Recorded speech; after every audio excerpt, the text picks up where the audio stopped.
जो भी नेता जात के मुद्दों को लेकर के राजनीति करता है, तो मेरा जो अनुभव रहा है उस मुद्दे पे सिर्फ और सिर्फ वो उसका खुद का विकास होता है, उसके जो नात रिश्तेदार होते हैं, रिलेटिव होते हैं, उनका विकास होता है, उनके चाटुकारों का विकास होता है। पे आप क्या कहना चाहेंगे? लेकिन आरक्षण का जो आज के टाइम में मैं देख रहा हूँ कि इसको बैसाखी के रूप में लोग इस्तेमाल कर रहे हैं। जहाँ तक मैंने सुना है कि आपको एक बार जेल भी जाना पड़ा था। लेकिन जो स्पोर्ट्स पर्सन के ऊपर राजनीति होती है, महंगाई का क्या सत्ता में पार्टी होती है, उसको महंगाई नहीं लगती है। वो क्यों नहीं लगती है? वो मलाई खाते हैं भाई। जो मलाई बड़ी है वो उनका जो कमीशन जाता है उसकी वजह से महंगाई बड़ी है, ये हमको समझना होगा। BMW से चलो या फॉर्च्यूनर से चलो या मारुति से, आप मेहनत से चलाइए तो अत्याचारी की निगाह से देखना चाहिए, उसको सजा मिले। नमस्कार, मैं बलराम तिवारी आप सभी राइजिंग अयोध्या के दर्शकों का बहुत बहुत स्वागत करता हूं अपने चैनल पे। आज हम एक ऐसे शख्स के पास मौजूद हैं जो एक समाज सेवी हैं, कई स्थानों पे अपना बहुत योगदान दिया हुआ है, कई लोगों के सहयोग किए हुए हैं और समाज में ये काफ़ी कार्यरत रहते हैं। इनका अपना संगठन चलता है राजभर वेलफेयर सोसाइटी के नाम से। आज हमारा यहाँ आने का मुख्य उद्देश्य है वर्तमान राजनीति की क्या अवस्था है, क्या दशा है राजनीति की, किस तरीके की राजनीति चल रही है, जहाँ जातिवाद के नाम पर अलग अलग हिस्सों में लोगों को बांटा जा रहा है और वहीं पे हिंदू मुस्लिम के नाम पे जो राजनीति हो रही है, भ्रष्टाचार या महंगाई का मुद्दा कम उठाया जाता है। वहीं ये सारी जो भेदभाव वाली चीज़ें हैं इनको हाईलाइट करके राजनेता किस तरीके से अपना वोट बैंक बना रहे हैं और लोगों को, युवा वर्ग किस तरीके से भटक रहे हैं, इन सभी विशेष चर्चा के लिए आज हमारे साथ रविंद्र राजभर जी मौजूद हैं। सबसे पहले हम रविंद्र जी का बहुत बहुत धन्यवाद कहेंगे हमारे चैनल में आने के लिए। शुक्रिया बहुत धन्यवाद। सर, सबसे पहले तो हम आपके बारे में जानना चाहेंगे, हमारे दर्शक आपके बारे में जानना चाहेंगे कि किस हिसाब से आप सबसे पहले स्पोर्ट में थे, उसके बाद राजनीति में जुड़े, फिर समाज में आपने इतना बड़ा योगदान दिया, तो ये कैसे शुरुआत हुई इसकी? सबसे पहले आपके सभी सम्मानित दर्शकों को मैं नमस्कार कहूँगा। बलराम सर, चूँकि स्पोर्ट्स से जुड़े होने की वजह से स्पोर्ट्स पर्सन के अंदर एक क्वालिटी होती है कि वो हर चीज़ों को बहुत बेबाक तरीके से बोलता है, उसके अंदर बनावटीपन नहीं होता है, जो सही तरीके से स्पोर्ट्स पर्सन होते हैं। तो मैं आपको बताना चाहूँगा, बहुत संक्षिप्त वर्णन करूँगा इस पर कि जब ये हुआ कि भाई कुछ बेहतर किया जाए, तो ये हुआ कि अपने गांव में ही चल के अपने लोगों के साथ में जो हमने सीखा है वो सिखाया जाए। और जब मैं यहाँ पे आया और यहाँ पे मैंने क्लासेस शुरू करी अम्बेडकर नगर के अंदर, तो उसमें लोग खेल को लेकर के इतने जागरूक नहीं थे। तो अपना मेन ध्येय था कि हम खेल को ही प्रमोट करेंगे और यहाँ पे मेहनत भी करी। आज युवा शक्ति हेल्थ क्लब करके अपना एक हेल्थ क्लब भी चलता है और वॉरियर मार्शल आर्ट अकेडमी करके अपना एक मार्शल आर्ट की अकेडमी भी चलती है। साथ ही साथ Prema Radhe memorial education charitable trust करके अपना एक ट्रस्ट भी है। और जो आप बता रहे हैं राजभर वेलफेयर सोसाइटी करके एक सोसाइटी भी है, जिससे हम सामाजिक काम भी करते हैं और भी बहुत सारे कार्य जो उसके माध्यम से हम लोग करते हैं। समाज सेवा और राजनीति से जुड़ने में जो समय लगा उसका सिर्फ एक ही कारण था कि जैसे यहाँ पे जो इवेंट कराए हम लोगों ने, चाहे वो डिस्ट्रिक्ट टूर्नामेंट हो गया, बॉडी बिल्डिंग का हो गया या ताइक्वांडो का हो गया, और इसके बाद यहाँ से बच्चे जो सीखे उनको जिले से लेकर नेशनल तक मैं ले गया खिलाने के लिए। और आज कई बच्चे सेटल भी हैं, अलग अलग विभागों में वो कार्यरत भी हैं। हुआ ये कि जब यहाँ पे मैं टूर्नामेंट्स वगैरह ऑर्गेनाइज करता था या ये इवेंट करवाता था, उसके अंदर अच्छी भीड़ होती थी। तो कुछ जैसा होता है कि उत्तर प्रदेश के अंदर जो जातिवाद है आप जानते हैं कि चरम पे है। तो हमारे जाति विशेष के लोगों ने, मैं राजभर समाज से बिलोंग करता हूं, तो राजभर समाज के कुछ समाज सेवी उनको कह सकते हैं, उन्होंने कहा कि आप बहुत अच्छा कर रहे हैं और हमें गर्व है कि आप राजभर समाज से ताल्लुकात रखते हैं, तो आप राजभर समाज के लिए भी कुछ बेहतर करिए, इस तरीके से कोई इवेंट या कुछ कराइए जिससे इनको बेहतर भविष्य मिल सके। कहा तो मैं समाज में गया तो मैंने वास्तव में देखा कि राजभर समाज कम पढ़ा लिखा है, बहुत सारी कमियाँ समाज के अंदर है, खेती बाड़ी नहीं है इनके पास में, ज़्यादा गरीबी है कुल मिलाकर के। तो एक ही चीज़ समझ में आया कि बिना शिक्षा के कोई समाज आगे नहीं बढ़ सकता है। तो हम लोगों ने शिक्षा पे ही काम किया और शिक्षा में काम करते करते जब हम सामाजिक काम आप करते हैं, तो उत्तर प्रदेश के अंदर ही मैंने देखा कि लोग, अगर आप किसी जात विशेष से और जात विशेष का कोई व्यक्ति वहाँ पे नेता है, तो वो कोशिश ये करता है कि आदमी मेरे साथ में और मेरे लिए काम करे। तो मेरे साथ भी हुआ, कब मैं स्पोर्ट्स पर्सन था, कब मैं सामाजिक सुधार करने लग गया और करते करते मैं कब राजनीति में टच हो गया, ये मुझे पता। हालांकि मैं राजनीति करता नहीं हूँ, लेकिन राजनीतिज्ञों को सपोर्ट करता हूँ। आपने, जैसे आपने कहा कि राजनीति में आप सपोर्ट करते हैं और जुड़े भी थे, तो इस बीच में आपका क्या अनुभव रहा है राजनीति को लेकर? राजनीति किस हिसाब से यूपी में चल रही है, इस पर आप क्या कहना चाहेंगे? देखिए, मेरा जो खुद का अनुभव ये रहा है कि राजनीति वैसे तो बहुत अच्छा है, बहुत अच्छा है, राजनीति करनी चाहिए, लेकिन राजनीति में अच्छे लोग आने चाहिए जो जात, धर्म, मजहब और इन सब चीज़ों को पीछे छोड़ करके डेवलपमेंट की बात करें, विकास की बात करें। तो अनुभव तो अच्छा है, लेकिन राजनीति में लोग बुरे हैं तो राजनीति में अच्छे लोग आने चाहिए, पढ़े लिखे लोग आने चाहिए। जैसे युवा आईएएस, पीसीएस, डॉक्टर, इंजीनियर्स की तैयारी करते हैं, मैं चाहूँगा आपके चैनल के माध्यम से कि युवा इस तरीके से राजनीति में भी इंटरेस्ट डेवलप करें और राजनीति में अच्छे लोग आएँ। ये मेरा अनुभव है कि राजनीति में अच्छे लोग आएंगे तो बहुत बेहतर हो सकता है। नहीं, मेरा कहने का ये मतलब है कि जो नेता वर्ग हैं जो राजनीति में हैं, उनका जातिवाद को लेकर क्या रहता है कि क्या वो सुधार की बात करते हैं या उसको बढ़ाने की बात करते हैं? नहीं नहीं, वो बिल्कुल बढ़ाने की बात करते हैं। सुधार, जो जातिगत नेता है वो किसी भी बिरादरी से हो, जैसे मैं राजभर बिरादरी का हूँ, मैं राजभर बिरादरी की भी बात करता हूँ। जो भी नेता जात के मुद्दों को लेकर के राजनीति करता है, तो मेरा जो अनुभव रहा है उस मुद्दे पे सिर्फ और सिर्फ वो उसका खुद का विकास होता है, उसके जो नात रिश्तेदार होते हैं, रिलेटिव होते हैं, उनका विकास होता है और उनके चाटुकारों का विकास होता है। आम आदमी जो बेचारा गरीब है, अनपढ़ है, कम पढ़ा लिखा है, उसको देश दुनिया के बारे में बहुत ज़्यादा नॉलेज नहीं है, तो वो सिर्फ वोट की राजनीति करते हैं और गरीबों के वोट से, अपनी जाति के वोट से वो अपना विकास करते हैं। आप देख लीजिए, इतिहास उठा के देख लीजिए, आज जो भी जातिवाद पार्टियाँ बनी उनका हश्र क्या है, तो वो जातिवाद को बढ़ावा देते हैं, कम नहीं करते हैं। तो क्या इसका इफेक्ट पड़ता है युवा वर्ग पर? जो राजनीति में एक जातिवाद चल रहा है, युवा वर्ग पर इसका क्या प्रभाव पड़ रहा है वर्तमान में? सर, मैं बताना चाहूँगा कि जातिवाद और धर्मवाद एक ऐसा नशा है जो युवाओं के अंदर जो आपसी प्रेम था, भाईचारा था, उसको ख़त्म करके भेदभाव पैदा कर देता है। जैसे आप भी विद्यार्थी रहे होंगे, जब आप पढ़ते होंगे स्कूल के अंदर, आप 4th 5th 6th 9th 8th 9th तक आपको बहुत ज़्यादा ज्ञान नहीं होता है। जब हमारे फॉर्म भरे जाते हैं तो उसमें पूछा जाता है आप कौन सी जाति के हैं। हाँ। SC हैं, ST हैं, OBC हैं, फॉरवर्ड है या जो भी है, XYZ, वहीं से चीज़ें शुरू होती हैं जब जाति पे हम फॉर्म भरना शुरू करते हैं। तो मैं तो चाहता हूँ कि जाति तो बिल्कुल ही ख़त्म हो जानी चाहिए, ठीक है। और उसका जो बैड इफेक्ट पड़ता है कि हम इतने अच्छी मित्रता होती है, हमें नहीं पता होता कि जो हमारे साथ में है वो किस बिरादरी का है, लेकिन जब हम एज में आते हैं तो हमारे जात के नेता फला पार्टी से जुड़े हुए हैं तो आप हमारे से जुड़ो, फला पार्टी वाले बेकार है, मतलब इस तरीके से इतनी गंदगी समाज के अंदर घुसी हुई है इस जातिवाद के, और इस जातवाद का फ़ायदा उठा के कुछ लोग सिर्फ और सिर्फ अपनी राजनीति कर रहे हैं और कुछ नहीं कर रहे हैं। वो नहीं चाहते कि किसी भी जात का विकास हो। आप जातिवाद की बात कर रहे हैं और इस पे सुधार की बात कर रहे हैं, पर कहीं ना कहीं ये भी है कि लोग जब आपके राजभर वेलफेयर सोसाइटी के बारे में सुनते हैं तो उनको ऐसा लगता है कि ये केवल राजभरों के लिए बनाया गया है, तो इस पर आप क्या कहेंगे? देखिए, इसमें जो राजभर वेलफेयर सोसाइटी नाम है, इसे नो डाउट बिल्कुल सही कह रहे हैं कि आप इससे लगता है किसी जाति विशेष के लिए काम होता है इसमें, लेकिन सच्चाई ये है कि राजभर वेलफेयर सोसाइटी सिर्फ और सिर्फ राजभर समाज के जो नाम है इसको प्रमोट करने के लिए, कि राजभर समाज को लोग जाने। बाकी इसके अंदर जो हम लोग काम करते हैं, मूलतः जो हमारा बेसिक काम होता है वो एजुकेशन को लेकर हम काम करते हैं। जैसे कैरियर काउंसलिंग, कि 10th 11th के बाद हमको ये सोचना होता है हमें करना क्या। हमारे साथ भी प्रॉब्लम थी जब हम लोग पढ़ रहे थे कि हाई स्कूल इंटर के बाद कि हमें करना क्या है, पता नहीं होता था। तो कैरियर काउंसलिंग कराना, कैरियर काउंसलिंग हम सर्व समाज से करवाते हैं। हाँ, 2-3 बार मैंने सिर्फ राजभर समाज से कराया है। उसका कारण ये था कि उनको पता चले कैरियर काउंसलिंग और पुरस्कार वितरण समारोह क्या होता है। लेकिन इसके बाद हम लोग सबके लिए करने लग गए। सबके लिए हाई स्कूल इंटर में जो फर्स्ट डिवीजन पास होते हैं बच्चों को हम पुरस्कृत करते हैं, उनकी काउंसलिंग कराते हैं। इसके साथ साथ में जो हम लोग बहुत बड़ा एक इवेंट करते हैं, ब्लड डोनेशन कैंप। इसके अलावा गाँव-गाँव में हम लोग जाते हैं, लोगों को जागरूक करते हैं। जो भी युवा हमसे संपर्क करता है तो उसको हम पूरी काउंसलिंग करवाते हैं, जो हमारे बस की बात होती है, जितना हम करवा सकते हैं।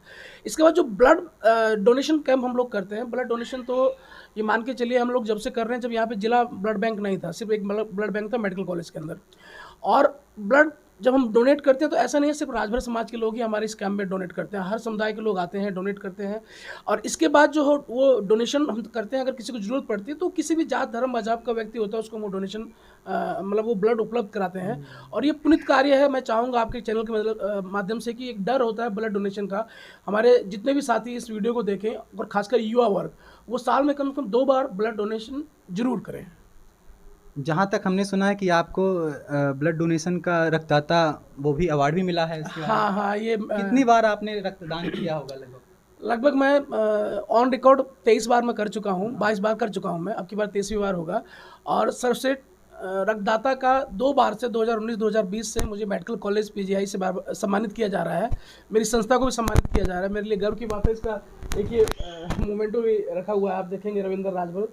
तो ये सम्मान श्री डॉक्टर मनोज कुमार गुप्ता जी का है जो वहाँ के हुए हैं। इसके बाद दीपक नाग काउंसलर हैं हमारे, नवीन दीक्षित जी हैं, और भी कई हमारे युवा साथी हैं जो स्टाफ है मेडिकल कॉलेज का, उनकी तरफ से और मेडिकल कॉलेज के स्टाफ की तरफ से सम्मानित करता है। बड़ा अच्छा लगता है कि हमारे काम को एक पहचान मिल रही है।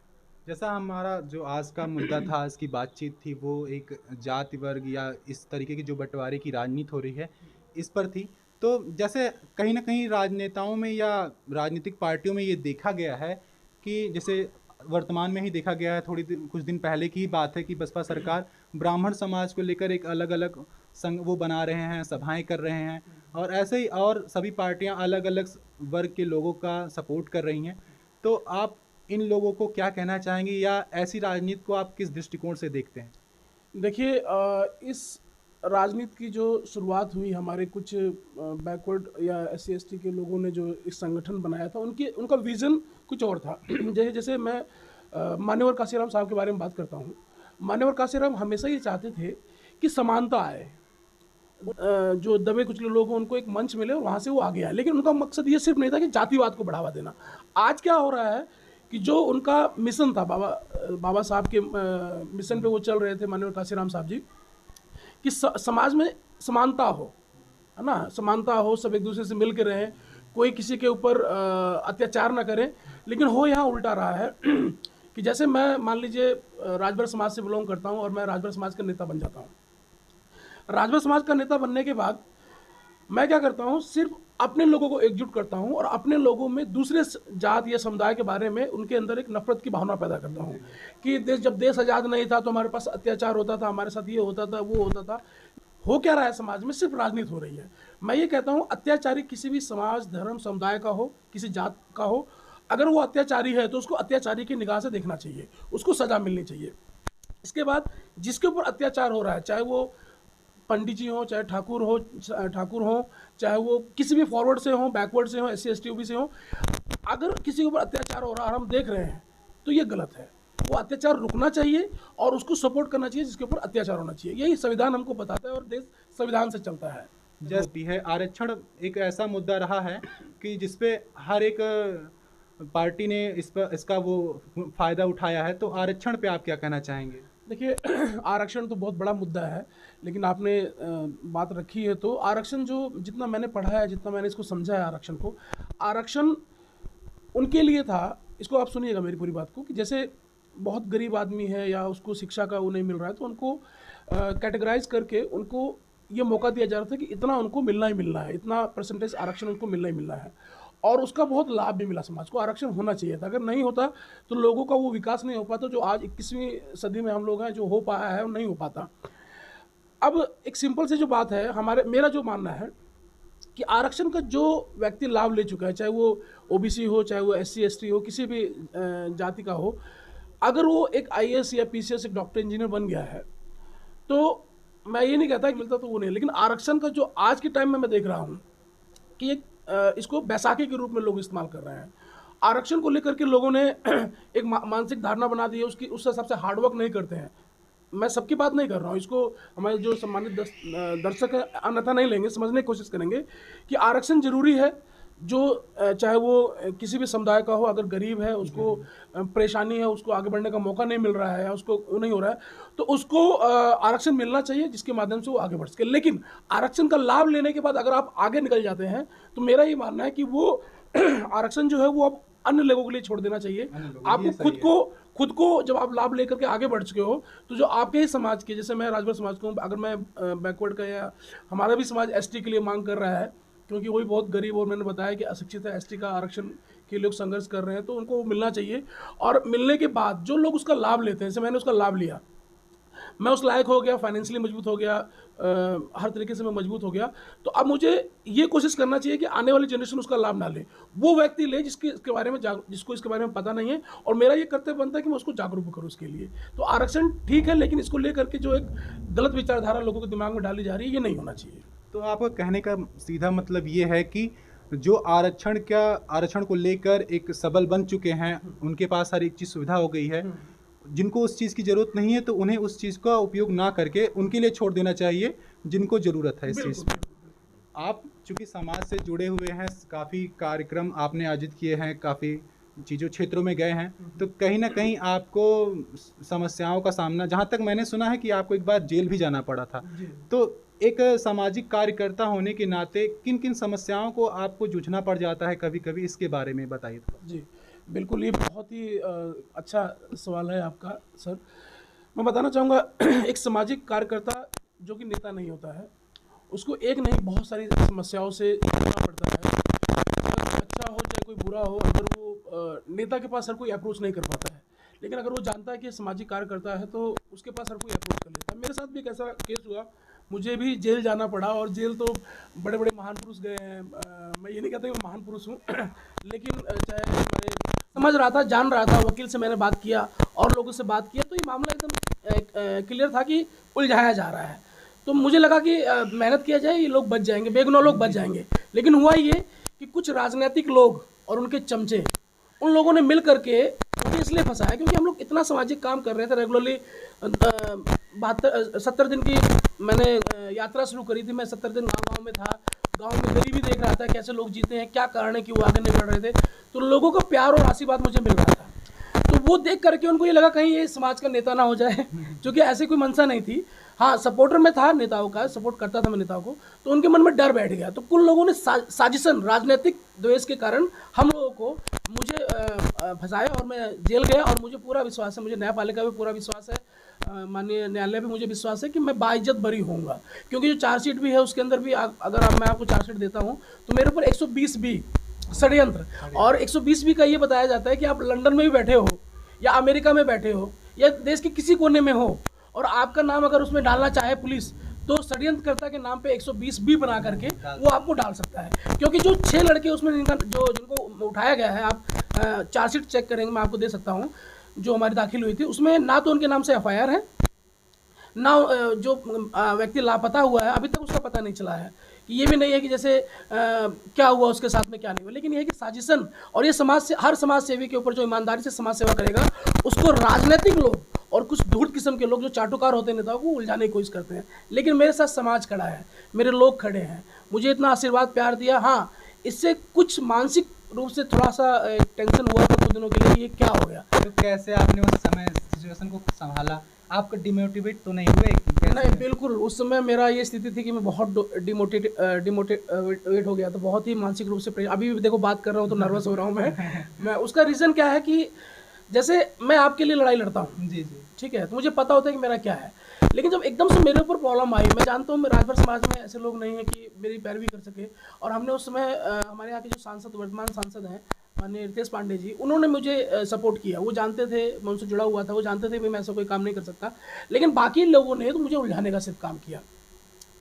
इसके अलावा हमारे एक फ्रेंड है, मैं सबका नाम लेना चाहूँगा, वीरेंद्र राजभर जी हैं, विजेंद्र राजभर जी हैं, और कुछ ऐसे सम्मानित हैं जिनका मैं नाम लेना चाहूँगा। उन लोगों ने हर तरीके से, रवि सर हैं और भी बहुत सारे हमारे साथी हैं, प्रमोद जी थे, ऐसे कुछ युवा साथियों ने, जब उनको पता चला भैया को ऐसे उलझाया जा रहा है, तो तन मन धन से, आप विश्वास नहीं करेंगे कि हर तरीके से लोगों ने मेरी मदद करी।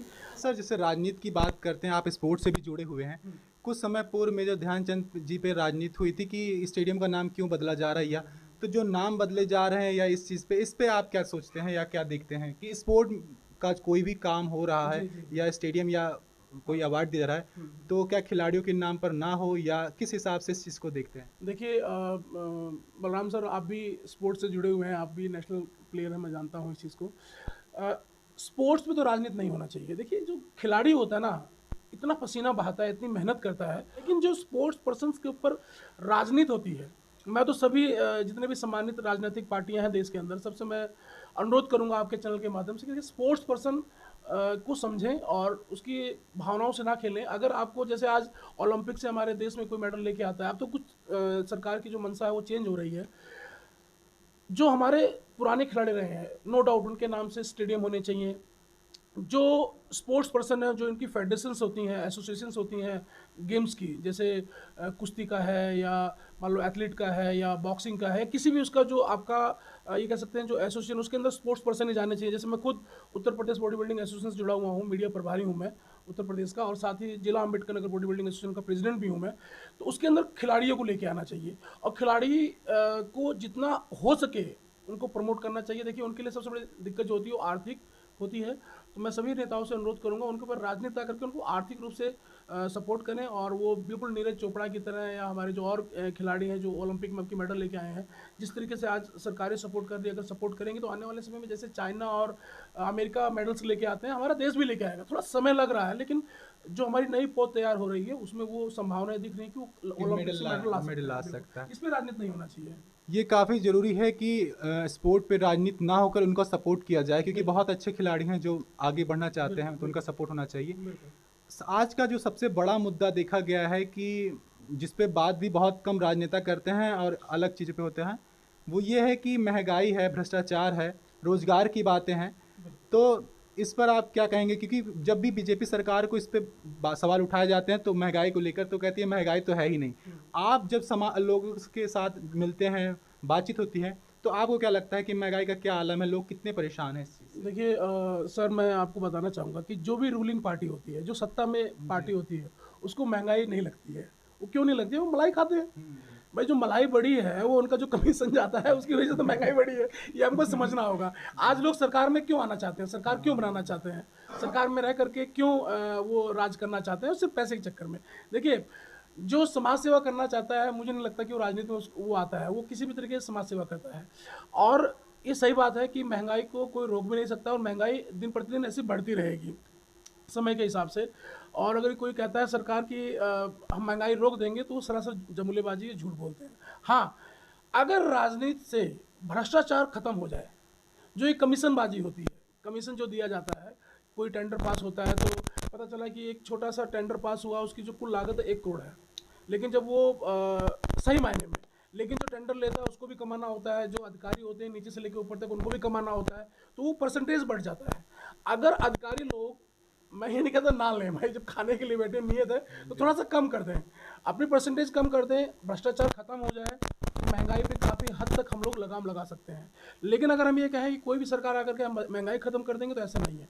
महंगाई को कम किया जा सकता है, और वो भी कैसे? जब देश से ईमानदारी की राजनीति और भ्रष्टाचार खत्म हो जाए। अगर भ्रष्टाचार खत्म हो जाता है, जैसे आप देखेंगे हमारे जो सरकारी स्कूल हैं जी, उसके जो हमारे सम्मानित गुरुजी लोग होते हैं, टीचर होते हैं, वो वेल क्वालिफाइड होते हैं, बहुत अच्छे पढ़े लिखे होते हैं, लेकिन उससे अच्छा रिजल्ट जो है वो प्राइवेट स्कूल के टीचर्स देते हैं, वो भी क्वालिफाइड होते हैं। तो वहाँ पे जाने के बाद आप ये हक समझने लग जाते हैं कि कोई भी सरकार का काम होगा तो उसमें परसेंटेज हमारा मिलना चाहिए। आप सिर्फ, अगर सरकारें सिर्फ सिस्टम को दुरुस्त कर रहे हैं, भाई आप कितना खाएगा आदमी यार, अरबों करोड़ों रुपये लोग खा जाते हैं ऑर्डिनरी जीवन जीने के लिए। भाई आप BMW से चलो या फॉर्च्यूनर से चलो या मारुति से, आप मेहनत से कमाइए ना यार। तो कहीं ना कहीं भ्रष्टाचार और सिस्टम की गड़बड़ी के कारण महंगाई आती, ये देखा जाता है। बिल्कुल बिल्कुल, जो भ्रष्टाचार है उसकी वजह से ही महंगाई बढ़ती है। अगर देश में भ्रष्टाचार खत्म हो जाए, ईमानदारी से काम होने लग जाए, और कहते हैं ना आटे में नमक के हिसाब से अगर अधिकारी और नेता खाना शुरू करें, तो मुझे लगता है तो भी गरीबी भी आपके हिसाब से भ्रष्टाचार को किस हिसाब से मतलब खत्म किया जा सकता है, कैसे इसको खत्म किया जा सकता है? देखिए, काउंसलिंग करके, अधिकारियों को समझा करके। जो हमारे ही कहते हैं कि किसी को सस्पेंड कर दो, किसी को निकाल दो, किसी को कर दो, हम ये नहीं कहते भाई, सब मेहनत कर रहे हैं, कैसे पैसे पहुँचे वहाँ तक नहीं पता। हाँ, मुझे ये लगता है कि अगर नेता लोग और अधिकारियों में अच्छा से सेटिंग हो जाए, भ्रष्टाचार का नहीं, काउंसलिंग हो एक दूसरे का, जिस काम के लिए जो भेजा गया अधिकारी उसकी काउंसलिंग हो, मोटिवेट किया जाए उनको सही चीज़ों से, उनको मतलब कहते हैं ना आत्मज्ञान, उनको बोध कराया जाए। अगर उनको आत्मज्ञान प्राप्त हो जाता है कि नहीं यार, हमको जिस जनता के लिए हम सेवा के लिए, अधिकारी को क्यों चुना जाता है भाई? जनता की सेवा करे। नेता को इसलिए चुना जाता है जनता की सेवा करे। और वो क्यों करते हैं? हम लोग टैक्स देते हैं, छोटे से लेकर बड़ी चीज़ जो हम खरीदते हैं उसमें हम टैक्स देते हैं GST के रूप में। तो अगर उनकी काउंसलिंग हो, उनको मोटिवेट किया जाए और अधिकारी इस चीज़ को समझे, मानवता उनके अंदर जाग जाए, तो मुझे लगता है कि भ्रष्टाचार खत्म हो सकता है और महंगाई भी कम हो सकती है। आप नए वोटरों को, जो नए युवा वर्ग के लोग हैं, और जब भी राजनीति की बात होती है, जब चुनाव आता है नगीच में, तो ये देखा गया है कि पैसे के लालच के कारण या किसी और चीज़ के लालच के कारण बहलाया जाता है उनको। तो ऐसे नए वोटरों को या नए युवा वर्ग के लोगों को आप क्या संदेश देना चाहते हैं? बिल्कुल, हमारे जो युवा हैं, उन सभी साथियों से मैं सिर्फ इतना ही अनुरोध करूँगा कि युवा साथी, आप लोग देश के भविष्य हैं। अब हम लोग अगली अवस्था में पहुंच रहे हैं, और आने वाले समय में आपको ही देश को देखना है, आपके हाथ में देश की बागडोर रहेगी। तो आप लोग जात पात धर्म मजहब से ऊपर उठ करके राजनीति से जुड़ें, और जो आप वोट करें, वोटिंग करें, वो अच्छे स्कूल के लिए करें, चीज़ को सोच सकता है कि वो ऐसे लोगों का या ऐसी राजनीतिक पार्टी का सपोर्ट ना ही करे तो बेहतर है जो जातिवाद करते हैं या किसी पर्टिकुलर किसी चीज़ को उद्देश्य बनाकर चलते हैं। महंगाई, बेरोज़गारी या भ्रष्टाचार ये सबसे बड़ा अहम मुद्दा है। अगर ये ठीक हो गया तो देश अपने आप विकास करेगा। तो ये तो खास बातचीत रही रविंद्र सर के साथ में, और सबसे पहले तो धन्यवाद कहूँगा कि इन्होंने इतना विस्तार में सारी चीज़ें बताई। बहुत धन्यवाद। आप भी अपने विचार वर्तमान राजनीति पर रख सकते हैं, कमेंट बॉक्स पे अपना कमेंट कर सकते हैं। मैं फिर मिलता हूं अगले वीडियो में, तब तक बने रहिए सबसे फास्ट नेटवर्क राइजिंग अयोध्या पर।